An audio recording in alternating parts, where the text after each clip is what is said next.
Welcome to our C21 lecture featuring Bishop Robert McElroy from the Archdiocese of San Francisco. And as you know, the Church in the 21st Century Center is in its 10th year as a resource and catalyst for the renewal of the Catholic Church.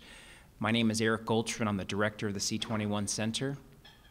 And tonight's event is part of our overall theme for this spring, exploring the Catholic intellectual tradition, which extends out of our magazine, which many of you have seen, and if you haven't, you can pick up a copy in the back table. This afternoon, we're thrilled to have Bishop Robert McElroy to campus as part of our C21 Episcopal Visitor Program. Through that program, C21 hosts a bishop for a day each semester on campus for a twofold purpose. One, for Boston College to share with a member of the hierarchy how it is fulfilling its Jesuit and Catholic mission. And two, for us to hear from a bishop how we can be of better service to the church. So Bishop McElroy has spent the day visiting with students, with faculty, and with administrators, and learning a lot about Boston College. And this evening, he will present to you his talk, The Challenge of Catholic Teaching on War and Peace in the Present Moment. But first, allow me to tell you a bit about his very impressive background. Bishop Robert McElroy is the vicar for parish life and development and an auxiliary bishop of the Archdiocese of San Francisco. He was ordained to the priesthood in the San Francisco Archdiocese in 1980. He has a BA in history from Harvard, a master's in history from Stanford, an STL from the Jesuit School of Theology in Berkeley, a doctorate in moral theology from the American College in Rome, and a PhD in political science from Stanford University. With that academic background, Bishop, you'll easily be mistaken for a Jesuit. Bishop McElroy served as secretary to Archbishop John Quinn and Vicar General of the Archdiocese of San Francisco. He was parochial vicar for 2 parishes and a pastor for 14 years. In 2010, he was appointed bishop and ordained into the episcopacy.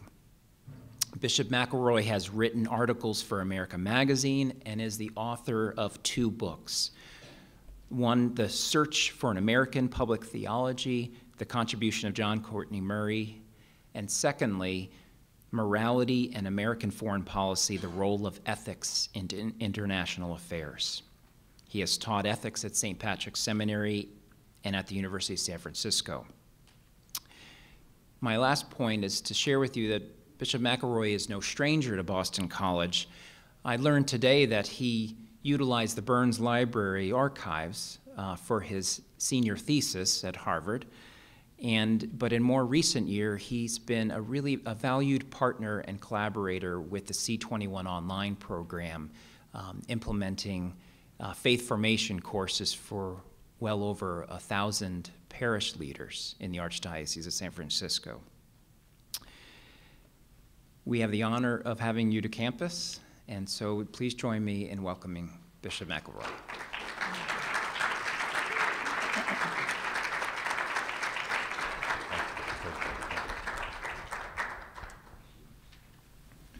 It's a great privilege to be here today, and I've had a joyful day today meeting with faculty and students and the leadership of the college, and it's great to be back in Boston and Boston College. I'm hoping to escape tomorrow, and so say a prayer that I am able to do that with the snow about to come in. But I also want to particularly I want to thank the C21 program and the college as a whole for the great help which they've given to the Archdiocese of San Francisco in helping us with our adult faith formation program. The college has given its various recorded resources to us for use in adult faith formation. It's been very productive, very helpful, using the expertise and insights and lectures of the faculty members here to help bring a very strong sense of Catholic faith and integration of that faith into our community in San Francisco. So I'm very, very grateful. Now, the topic that I want to talk about today is the challenge of Catholic teaching on war and peace at the present moment here in the United States. 30 years ago, the Catholic bishops of the United States issued a pastoral letter entitled "The Challenge of Peace, God's Promise and Our Response." And it was a very important event in the life of the Church in the United States. It was a bold effort to examine the foreign and military policies of the United States in the clear light of Catholic social teaching. The challenge of peace echoed the voice of the Second Vatican Council in decrying the massive amounts of money which are spent on armaments, while the poor of the world suffer in dire poverty. The challenge of peace recognized foreign threats to peace and justice which are present in the world. That is, there is evil in the world. But the letter also criticized the frequency and ease with which the United States resorted to the use of its vast military power to project its will upon foreign nations. The challenge of peace called upon the United States and the Soviet Union to engage in massive reductions together in their nuclear armaments, so that the world would not forevermore be faced with the great threat of nuclear annihilation. And most importantly, the challenge of peace 30 years ago proclaimed that war is inescapably a deeply moral question, which left unexplored can erode the very soul of a society which seeks through its military powers to ennoble the world in which we live. Today, we stand amidst the longest period of major warfare in our nation's history. The war in Iraq has ended with a fragile peace and a deeply divided society. The war in Afghanistan continues in its 12th year with no hope of real peace and a planned withdrawal next year that even the most optimistic experts really believe will likely lead to national division or collapse. It is appropriate now to pause and reflect deeply upon the ethical dimensions of the questions that have been raised and continue to be raised by our interventions in Afghanistan and Iraq. It is vital that we as a nation confront ethically the question of what role war is to play in our national life in the coming decade. It is necessary that we take the prism of Catholic social teaching on war and peace and use it to illuminate a moral pathway for the nation in the years to come, so that the legacy of the past decade does not become the template for the coming decade. Such an examination must proceed from a profound respect for the service that American men, military men and women, render not only to our nation, but to our world. It must recognize that evil exists in our world and must be resisted.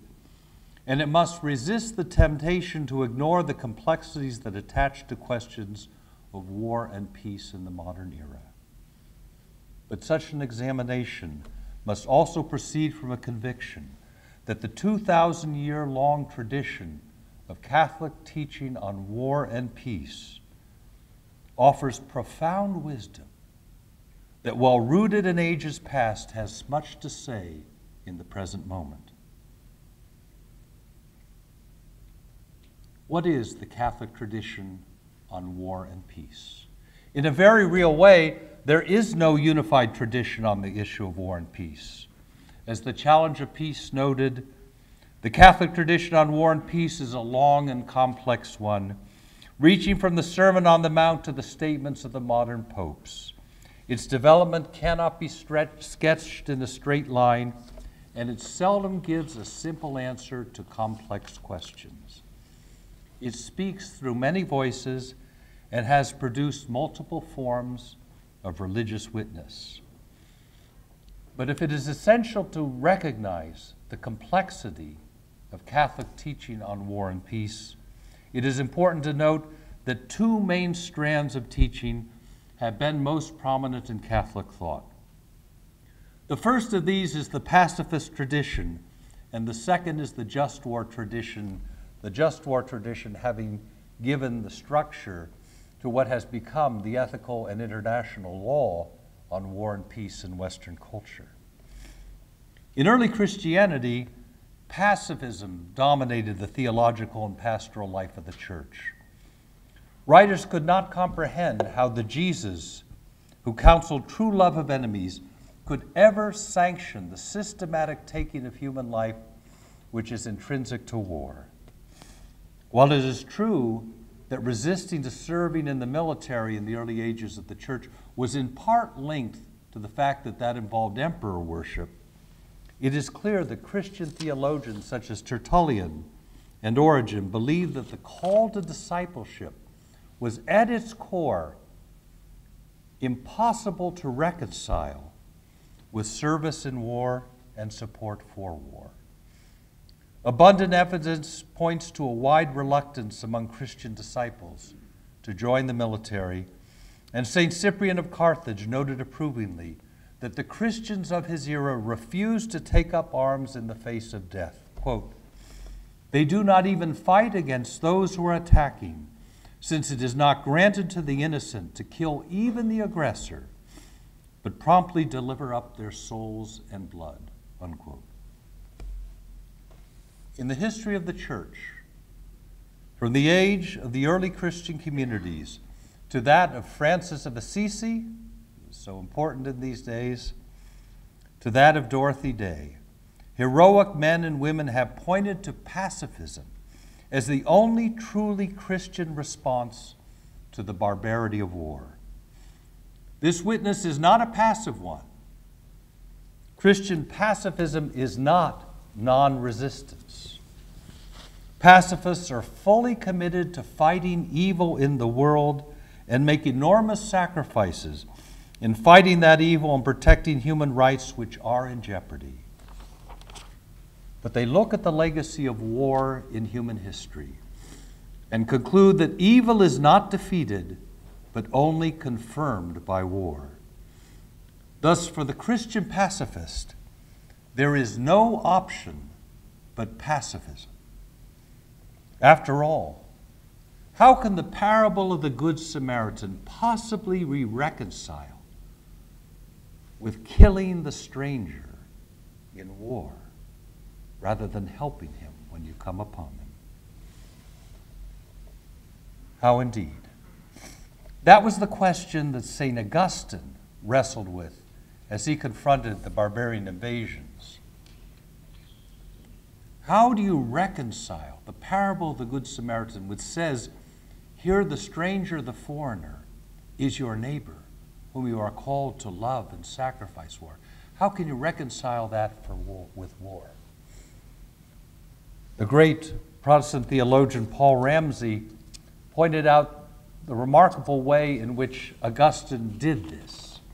He said, Augustine, think if you were the Good Samaritan coming down the road 20 minutes beforehand, when the beating was going on, when the robbers were beating up that man lying by the side of the road, and you came upon that as the Good Samaritan.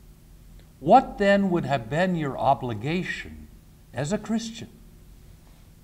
Augustine says, your obligation would have been to resist the evil and put a stop to the robbers and put a stop to the beating.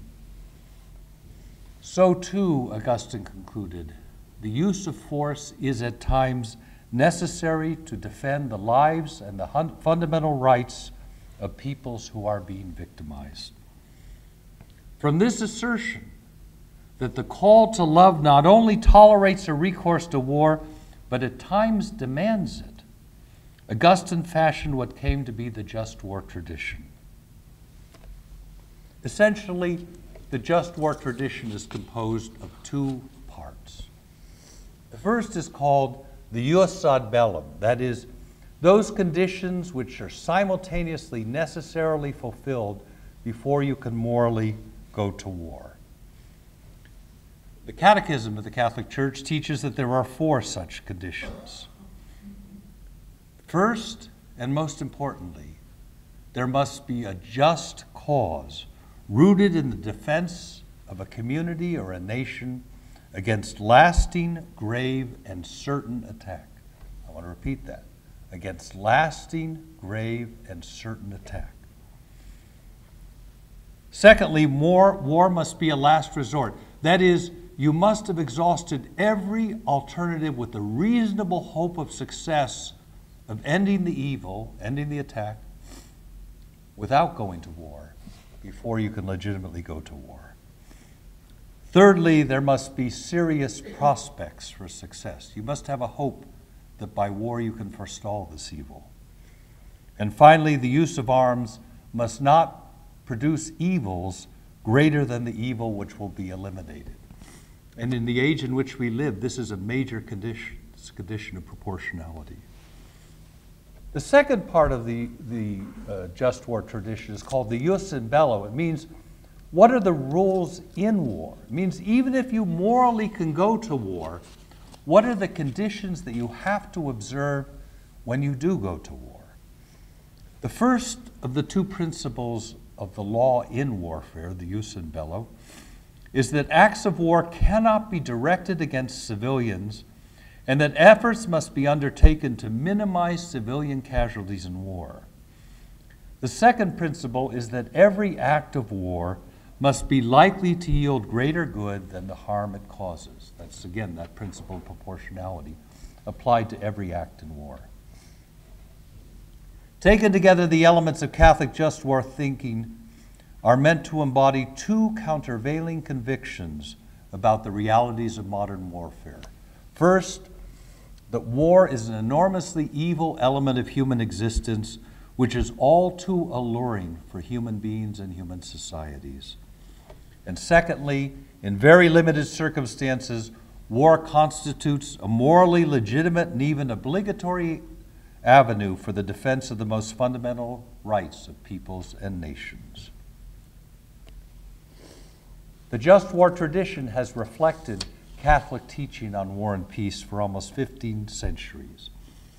Catholic teaching has concluded in the main that pacifism is a heroic and praiseworthy stance for individual Christians, which must be recognized as the legitimate right of individual citizens and societies, but that the obligations of nations to defend their people against deadly evil in the world make just war thinking the most appropriate framework for societal decisions on war and peace. Thus, in dealing with this question of pacifism and the just war tradition, the Church has concluded in the main that pacifism is a wonderful, praiseworthy, heroic stance, and individuals are entitled to make that stance, and societies must accept that as legitimate. But at the same time, given evil in the world, that societies have a right and sometimes an obligation to defend themselves or defend other victimized nations against grave and direct attack. But if the Church has affirmed this notion of just war, it has radically altered the meaning of just war in the past 50 years. And this goes to the heart of this notion of the Catholic intellectual tradition, which this series focuses upon. Because the Catholic intellectual tradition, even one which is as long as the War and Peace teaching, it grows, it changes, it matures, because new human realities crop up, especially in areas like this in war, which confront the Church and humanity with new moral problems that call for refinements in Catholic teaching. It's a grave mistake to look on Catholic teaching, even one which is as long as that on War and Peace, as fixed. Catholic moral teaching develops and grows and renews itself. And in the last 50 years, particularly the teaching on War and Peace has grown and renewed itself, dealing with this issue of war and peace. The church in this period of time has dramatically refined the teaching on war and peace to narrow the gate for the circumstances in which war can be fought. The invention of strategic bombing, the fact that beginning in the 20th century, the battlefield was not a fixed place, but strategic bombing allowed the bombing of homelands and all the massive casualties that came with us. That weighs gravely on the church's analysis of that, and the church says that calls us to narrow the gate. Weapons of mass destruction that portend suffering unimaginable in scale and scope, and the threat that for the first time in human history, humanity possesses weapons capable of ending its own existence. This calls for a narrowing of the gate.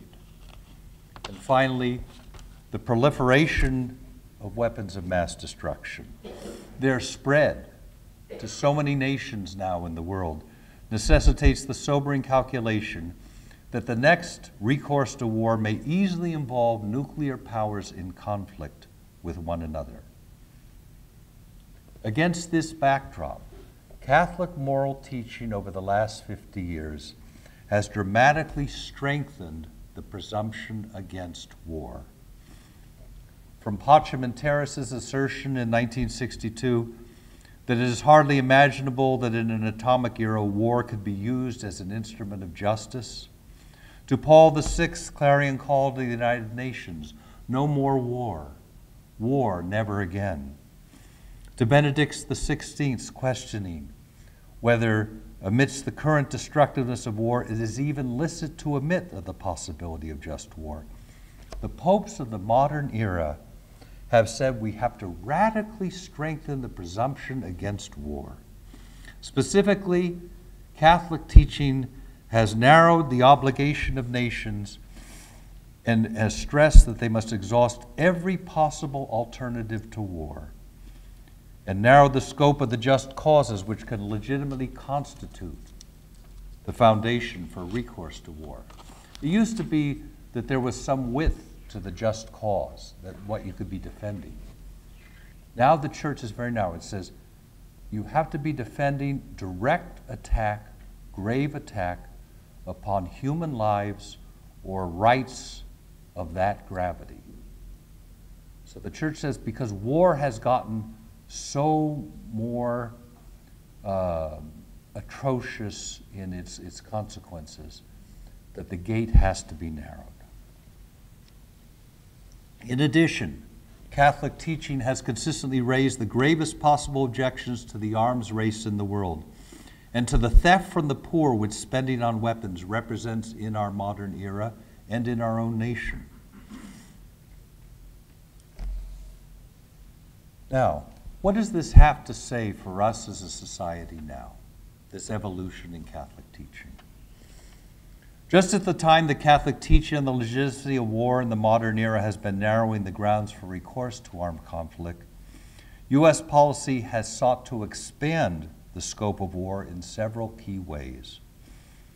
In large part, this expansion has been a reaction to the trauma of 9/11 and the very sobering recognition that the U.S. itself is vulnerable to terrorist attack.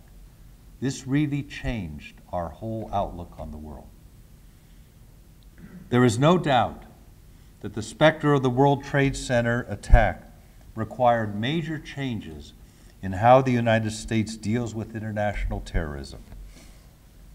But the policies of the United States in the past decade, in reformulating its stance on war, have gone far beyond these necessities. In a very real way, the United States has embarked upon a pathway of perpetual war based upon a rejection of fundamental principles of ethics that frame Catholic teaching and international law.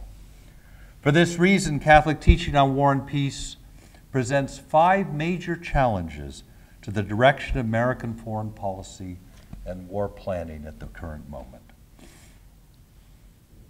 First, Catholic teaching challenges the United States to reject the principle of preemptive war. There was no attack upon the United States or any other nation by Iraq in 2003. Instead, the American justification for initiating war lay in the perception by American leaders that Saddam Hussein constituted a future military threat against the United States or its allies. The American administration proposed that this remote and unverified danger constituted sufficient cause to morally initiate war. Such an argument is unacceptable in Catholic moral teaching. The Catechism of the Catholic Church insists that a nation can only go to war to meet damage inflicted by an aggressor, which must be lasting, grave, and certain. That can't be before the attack occurs. There had been no grave damage inflicted upon the U.S. or any other nation by Iraq in 2003. There was no certainty that Iraq had the ability to inflict grave harm in 2003.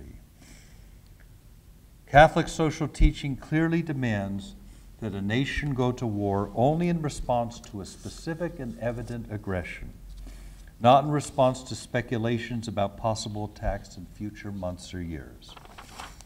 The adoption of preemption by American policymakers in 2003 was a serious departure in American war planning and is utterly incompatible with Catholic doctrine, precisely because recent papal teaching has sought to narrow the grounds for recourse to war, while the doctrine of preemption massively expands those grounds.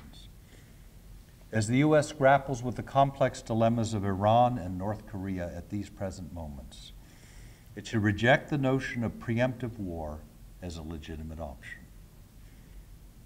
Secondly, Catholic teaching challenges the United States to reject the use of war to transform societies and political structures of other nations. Much of the momentum for launching the war in Iraq lay in the desire of American policymakers to make Iraq an experiment in democracy in the Middle East. And the goal of democratizing Afghanistan has been pivotal in extending the war in that devastated land for more than a decade.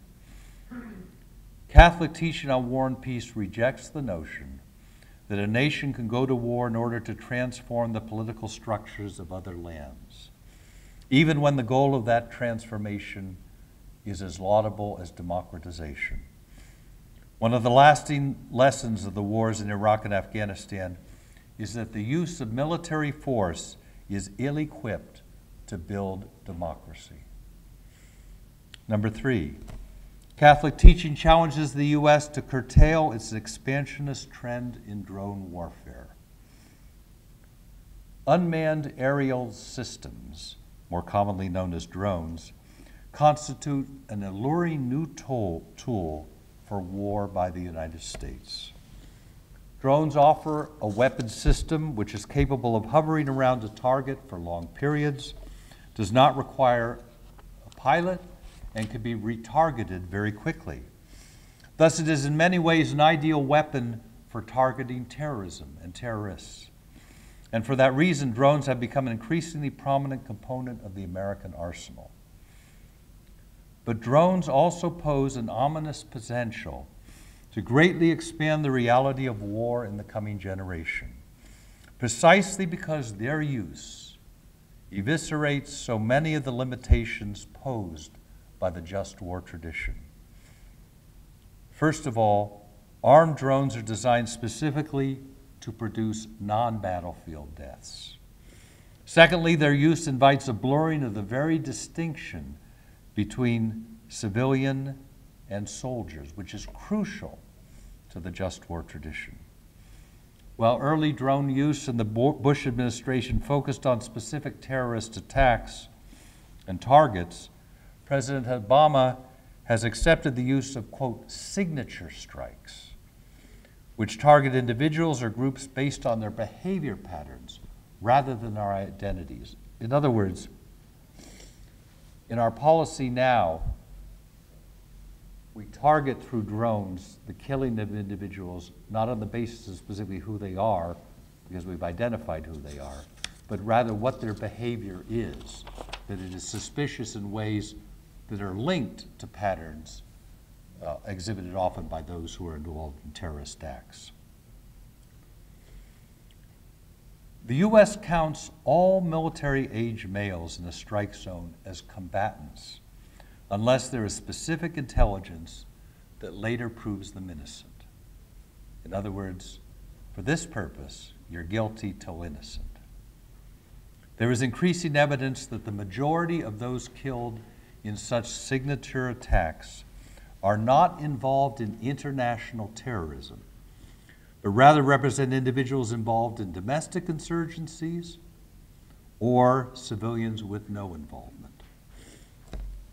The U.S. is now standing at the threshold of its use of drone warfare.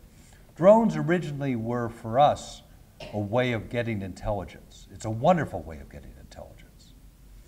But as a weapon system, there is a tremendous potential for it becoming something that is a whole new way of warfare that is very destructive of peace in the world. The present course of the United States is to expand the use of drones with ever-increasing targets. But the dangers of such a trajectory are profound. There are increasing signs that drone use provokes fear and anger among the population of targeted countries. This in turn undermines the very core of American policy. In other words, the resentments of people who are subjected to drone warfare in general in their territory, those resentments grow their increasing indications when drone use is used over a long period of time. International polling demonstrates widespread resentment of U.S. drone warfare among many of America's most important allies. And one of the important things in drone warfare is this: we can't launch them from aircraft carriers, therefore we need land bases. If our allies in the area won't allow us to do that because the perception of drone warfare is so bad, we're going to be in big trouble for drones altogether. Next, drones are relatively inexpensive weapon systems. More than 60 nations already have non-weaponized drones, and the allure of a weapon capable of killing off the battlefield may well produce a wholly new and insidious form of international warfare. Thirdly, the use of drones breaks down the barrier between war and peace. Thus, it invites an increase in the frequency of war. Because when we're using war, are we at war or we're at peace in using it? Catholic teaching on war raises several core objections to the pathway of drone warfare. First, it would reject the notion of signature strikes, because such a policy is incapable of preserving the principle of non-combatant immunity, that distinction between civilians and soldiers. Secondly, Catholic teaching would view the systematic violations of national sovereignty that are absolutely inherent in drone warfare as an invitation to further armed resistance and revolution. Finally, the current expansiveness and secrecy of American drone policy is likely to produce a world in which many nations develop drone systems which they utilize in a similarly non-transparent manner to threaten the security and serenity of other peoples near them.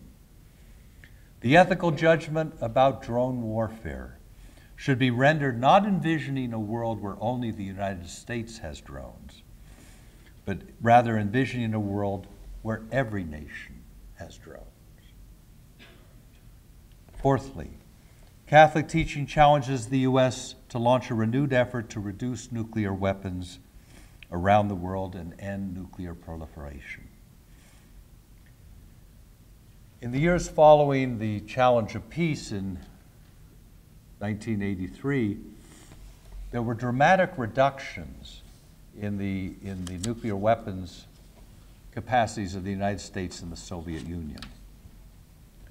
But in recent years, that progress has all but disappeared. Moreover, new nations every year are attaining the capacity to build and use nuclear weapons. It is against this backdrop, the complacency we have now developed about nuclear weapons and proliferation, that Pope Benedict in the World Peace Day message of 2008 called for a radical renewal of the universal commitment to limiting and ultimately eliminating nuclear weapons in the world. Former Pope Benedict, when I was first doing this, writing this, it was Pope Benedict. Now it's former Pope Benedict. He wrote, "In difficult times such as these, it is truly necessary for all people of goodwill to come together to reach concrete agreements aimed at effective demilitarization, especially in the area of nuclear arms. At a time when the process of nuclear non-proliferation is at a standstill, I feel bound to entreat those in authority to resume with greater determination negotiations for a progressive and mutually agreed dismantling of existing nuclear weapons. In renewing this appeal, I know that I am echoing the desire of all those concerned for the future of humanity." 4 years ago, American foreign policy veterans led by former Secretaries of State George Shultz, Henry Kissinger, and James Baker launched an international campaign to radically focus on nuclear disarmament. Advances in weapons and information technologies have now produced the possibility for the first time in the nuclear age that nuclear weapons could be virtually eliminated in the world without increasing the vulnerability of either the two superpowers in terms of nuclear weapons, the United States and the Soviet Union, the other major nuclear powers, or the non-nuclear powers.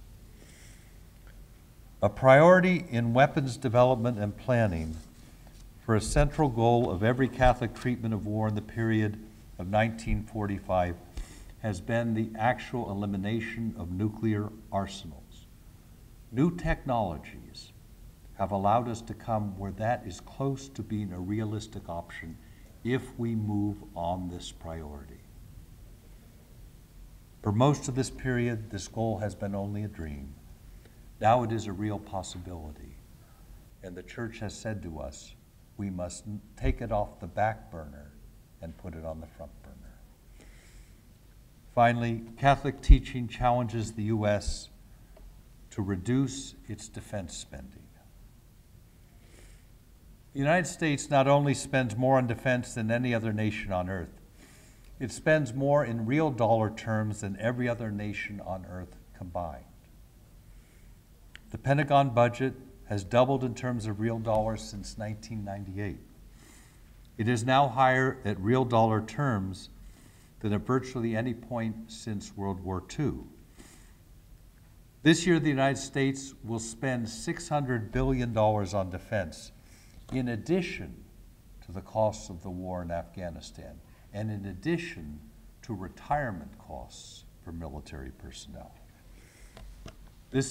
This expenditure is 50% higher than the combined discretionary spending for all other programs: education, housing, health, poverty reduction, infrastructure, commerce, and law enforcement taken together. Defense spending is twice what goes into those categories. It is 25 times that the amount the U.S. spends on foreign true economic assistance. What are the implications of these budgeting realities for the poor of the world? The UN Food and Agriculture Organization estimates that $24 billion per year in additional official development assistance to the poorest nations of the world would cut world hunger in half in 15 years. What would this accomplish? 12 million deaths per year of children under 5 in the developing world are strongly associated with malnutrition. 150 million children in developing countries suffer from protein energy malnutrition.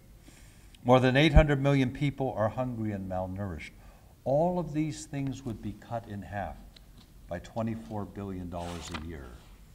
And we spend $600 billion a year in the core Pentagon budget.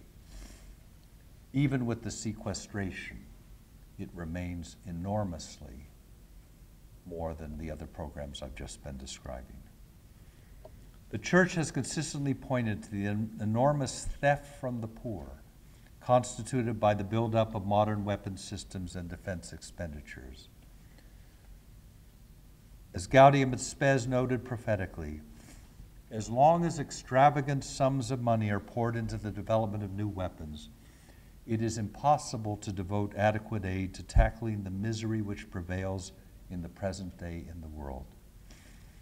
Therefore, we declare once again, the arms race is one of the greatest curses of the human race, and the harm it inflicts on the poor is more than it can be endured.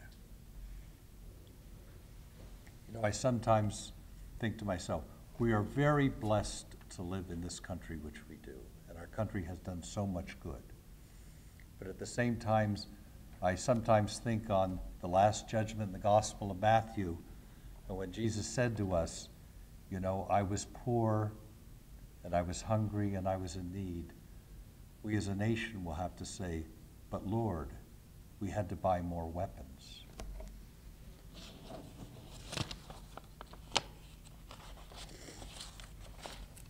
The Catholic intellectual tradition on war and peace supports the right and obligation of nations to defend themselves from serious aggression. But in a world where weapons of war bring increased casualties and human misery, Catholic teaching has narrowed the ethical gate for recourse to war. As the U.S. examines the role of war in its national policy for the coming decade, it is vital that ethical questions be raised and faced in a penetrating manner. For America, of all nations, places its foreign policy not only within a framework of attaining its national interests, but in doing so in a manner which ennobles the world as a whole. It is difficult for any nation to do this. It is harder still for the world's most powerful nation militarily to do this. But in wrestling with the challenges of Catholic teaching on war and peace, our nation's goals will only be made more attainable and more humane. Thank you very much.